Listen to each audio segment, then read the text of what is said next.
How's it going, guys? It's Javi from Weather Sweat 5000. Today is Valentine's Day 2020, but probably by the time you're watching this, it's going to be February 15th, 2020. So I hope you guys enjoyed your Valentine's Day. I hope you guys are enjoying your weekend if you're watching this on Saturday, Sunday, and I hope everything's going well for you guys. But we're going to talk about weather, as I'm sure you saw the title, and your question probably is how much snow is expected from this potential Great Lakes snowstorm and Northeast. But before I elaborate on that more, make sure to subscribe for more content and make sure to like if you like my content. But before we get into the specifics of what exactly might happen for the snowstorm, we gotta look at what's happening right now. And as you can see, this is probably one of the most quietest weeks of 2020 I have ever seen when it comes to weather that's going on right now, because there's literally very little going on right now, and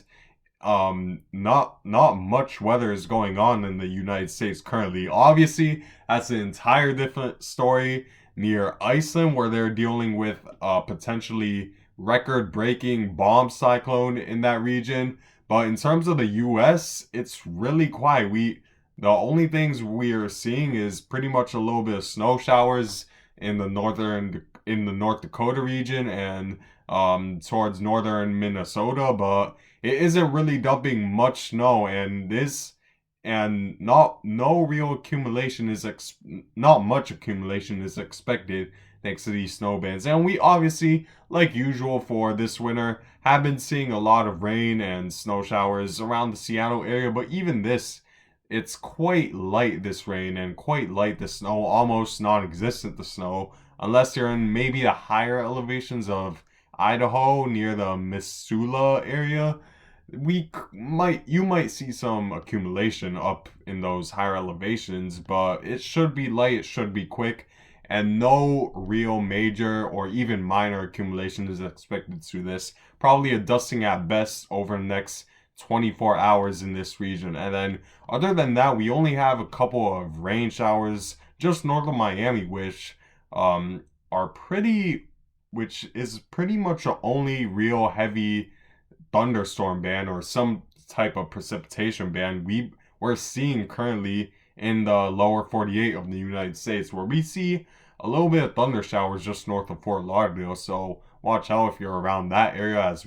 As around that area, you could see potential heavy rain threat, especially towards the coast. So watch out if you're just south of West Palm Beach and even Fort Lauderdale. You should watch out for this, but this is expected to move towards the east, not really, and offshore, as this is pretty much the remnants of the extra not extra tropical cyclone, but this low pressure system that dumped a decent amount of rain towards the Great Lakes and the interior Northeast region, as it is pretty much the backside of it. Obviously, usually the southern side always gets hit the latest by a lot of these low pressure systems, because usually weather moves slower in this region because the trade winds are slower, since there's really less instability to create a lot of wind in this area. So the trade winds are a lot slower here, which is why the south usually gets the backside of a lot of these systems during the winters. But other than that, nothing's really going on in terms of the temperatures. They're slightly below average for a lot of the Northeast and the upper Great Lakes region, and it's because of this it's because we have a dominating high pressure system that's bringing a strong north wind right around the Great Lakes and Northeast region, which is bringing down those temperatures more wintry. Like, I know for a lot of the Northeast, especially my area near the New York City metro area, it's been a very warm winter, but we're starting to see more winter-like conditions as this high pressure is bringing down north winds around New York City and a lot of the Northeast for the most part. As I'll show you the temperatures that is currently happening right now. And yeah, you could see we have a reading of -1 near Burlington, -7 near Caribou, and we're just seeing below average temperatures for a good portion of the Great Lakes and Northeast. So watch out for that if you're, especially in the Northeast, the upper portions, where you could go down to negatives tonight as the night continues on. But as for the future, you clicked on this video for obviously the Great Lakes. So what does this snow, what does this rain in the backside have to do anything with the snowstorm that's expected by a computer model? So I'll exactly show you right now. This as right now, obviously there's a backside of the low pressure system that affected a lot of the northeast and even the southeast with rain and snow up towards the northern portions, and it's still going to affect Florida. But as that low pressure continues to move out, and as that Clipper system moves out as a result of this high pressure forcing that Clipper system up north, so it won't affect the U.S. So it's gonna continue to move, but the thing is that the reason why a lot of these Clipper systems and a lot of these low pressure systems don't go further south is as a result of the North American oscillation that's currently happening, which is positive, which means that in the middle of the Atlantic, there's pretty much a stronger than usual high pressure, and obviously a very stronger than usual low pressure, as evident if we look at how strong this low pressure system is over Iceland. So what that means is that the westerly winds are going to be more strong since we're seeing a extremely strong low pressure system and an extremely strong high pressure system. That's going to make the cold air go from west to east rather than from maybe linger around the US from north to south, thanks to these strong westerly winds. So that's why we haven't been seeing a lot of Clipper systems fall down to the south this winter, and it's going to continue on as we move forward. But as we go into 3 days out, we see that we're starting to see those low pressure systems come off from the northwest Pacific. That's gonna enhance the chance for snow in the Great Lakes region, and then it's gonna bring a swath of cold air with it, which will create just enough instability to where it'll create some type of low pressure system that might strengthen as a result of that. So this is as of 3 days out, so it isn't like a crazy prediction to predict this, and you can see it's dumping a decent amount of snow throughout Wisconsin, throughout the northern portions of Michigan, and then it's even affecting the northern portions of Maine, the upper portions of the Adirondacks, and most of Vermont and New Hampshire by day 4. So it's gonna be something interesting to watch. It could dump a decent amount of snow. Right now, I'm expecting probably around for Wisconsin and Michigan. Let me get a map so you guys get the better picture. So where is it? Okay, here. So this is expected over the next 5 days. So we could see 4 to 6 inches throughout Wisconsin, and potentially up to 10 to a foot of snow in the extreme upper portions of Michigan. So keep that in mind. And as for the Adirondacks and Maine, I think this weather forecast is underestimating the snow a little bit for the Northeast. I expect more like 4 to 8 inches for a lot of Vermont and New Hampshire and for a good portion of Maine. But as of right now, this forecast is saying potentially 6 to 8 inches in the upper Adirondacks, and for the mostly northwestern portions of Maine, we could see around 4 to 8 inches. But I expect it to be more widespread, as I think this weather forecast is a little bit is underestimating the snow forecast for a little bit. So that's where we could see that snowstorm. So there's obviously questions with this, like how far north, like where will that rain snow line be, because obviously it's gonna be quite up north thanks to this ridge. So it depends how strong this ridge is. If this ridge is weak, we could see potential that rain snow line go more south to where maybe the Catskill, even as far south as Catskill Mountains, maybe Detroit might get a little bit of mixing, and maybe Milwaukee and Chicago as well. But we have to see how this high pressure system builds over the next several days. So let's look at the European, see what it's saying, and it's at the same millibar pressure, this high pressure. So it's about as strong, maybe slightly more south, but I don't think it's south enough to make a major difference in the forecast. So the computer models are mostly in agreement with the track, but obviously 4 days, 3 to 4 days out, we still are 100% certain. But I could at least assure you that we will see snow in Wisconsin, Michigan, and the upper portions of upstate New York. And other than that, I expect more snow in the higher elevations the um of the Northwest Pacific. Where did that snowfall forecast go? Did I lose it? Oh, whatever. But yeah, for the Northwest Pacific, I do still expect snow, as I'll show you on the GFS model, as we're gonna continue to see more low pressure systems drop down throughout the Northwest Pacific and affect the higher elevations of those areas with snow potentially over a foot over the next 5 days. So definitely keep that in mind if you're into skiing. That's going to be great news for you guys.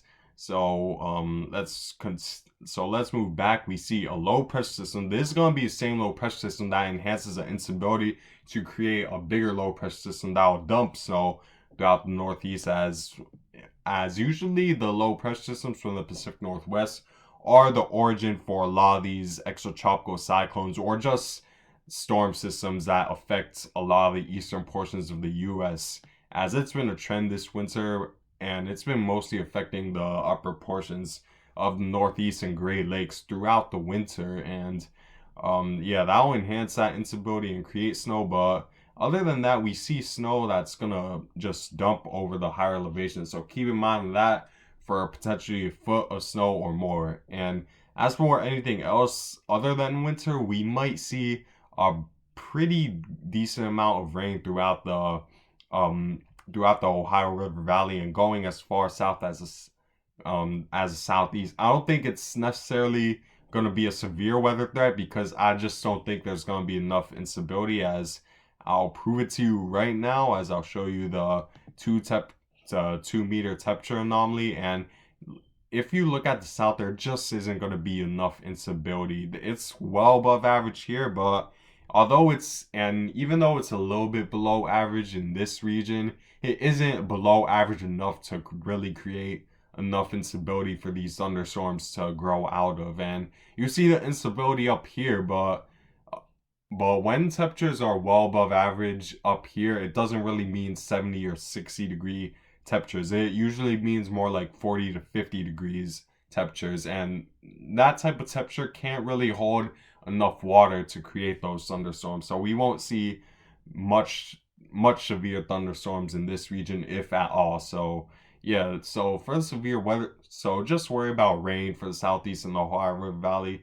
And that's about it for the US over the next 5 days. But let's move on to something that's more interesting and potentially more deadly and dangerous the for Iceland and potentially Europe as well, as we see a, a storm that's just south of Iceland that could break records, as it's currently rivaling some of the most intense Atlantic storms ever. As currently the computer models, the GFS, let me move to region so you guys know how strong this is. It's currently around 929 millibars, as this article shows, where we see just a strong low pressure system that's just south of Iceland.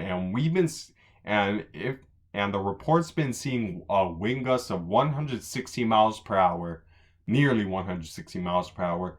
That's insane. That's nearly category 5 strength right there. And the millibar pressure is around 929 millibars. To put that in perspective, that's about the millibar pressure of when Hurricane Katrina made landfall in Louisiana. And Hurricane Katrina was the most costliest disaster in history.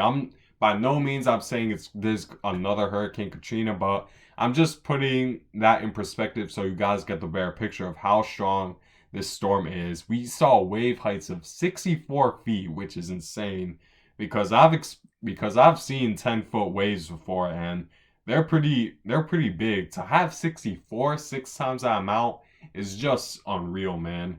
I've never seen, I don't think anybody really has seen, most people haven't seen it before. And then going down 929 millibars. So to beat or get close to record, it needs to go down to 913 millibars, which happened on January 11th, 1993, which is just an insane number how strong that is. That's equivalent to most Category 5 hurricanes. So we're going to check if it actually does, if it will, if it has a potential to break that record, which definitely isn't wanted because that will mean more devastation, more potential damage, stronger winds, stronger waves. So the GFS is taking this down to 915, which is 2 millibars shy of at least tying the record and 3 millibars shy of um, potentially breaking the record. So, but I don't want anyone to really assume. I don't really want anyone to assume this is going to be any better if it's 915, 913, or even like 920, like the European is stating, because it is still an insanely strong storm. And the difference between 920 and the 913 millibar storm isn't really that big when it comes to wind and wave damage, as you're still going to experience major impacts in around the Iceland area. And we could see an effect where this storm will meander around thanks to another strong low pressure system that's located just south of Greenland, and I'll show you on the GFS so you guys get the better picture.